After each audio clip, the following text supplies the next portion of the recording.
Doctor APJ Abdul Kalam Bharat के साबिक सदर थे, लेकिन इसके अलावा वो न सिर्फ बहुत बड़े साइंसदान थे बल्कि एक ऐसे रहनुमा भी थे जिन्हें हिंदुस्तान के लाखों नौजवान अपना रोल मॉडल मानते थे। लेकिन क्या आप जानते हैं कि अब्दुल कलाम की जिंदगी का सफर भी गुर्बत और जिद्दोजहद से शुरू हुआ था। अब्दुल कलाम की पैदाइश 1931 में तमिलनाडु के एक छोटे से साहिली गांव रामेश्वरम में हुई।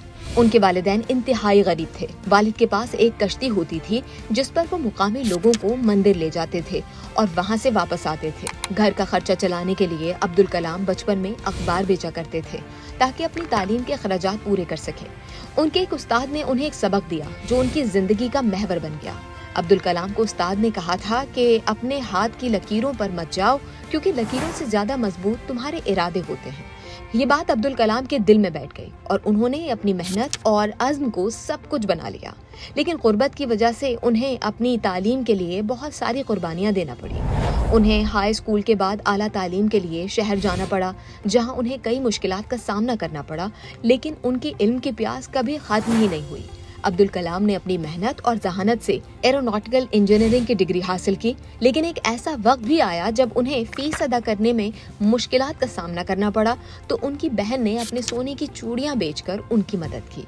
इस कुर्बानी को वो हमेशा याद रखते थे और अपनी कामयाबी का सेहरा अपनी बहन को करार देते थे। अपनी तालीम मुकम्मल करने के बाद एपीजे अब्दुल कलाम ने हिंदुस्तान के खलाई और दिफाई प्रोग्रामों में अहम किरदार अदा किया।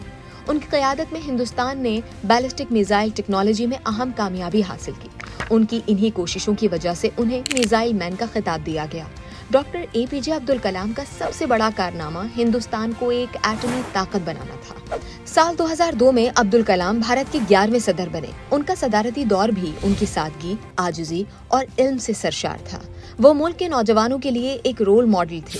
वो अक्सर नौजवानों से खिताब करते और उन्हें ख्वाब देखने और अपने ख्वाबों को हकीकत का रूप देने की तरगीब देते थे। लेकिन उनकी जिंदगी का एक दिलचस्प पहलू ये भी था कि वो पूरी जिंदगी कुंवारे रहे। जब भी उनसे सवाल किया जाता कि आप शादी करके अपना घर क्यों नहीं बसा लेते, तो उसके जवाब में डॉक्टर अब्दुल कलाम कहा करते थे कि उनकी जिंदगी का सबसे बड़ा मकसद साइंस, तालीम और मुल्क की खिदमत करना है।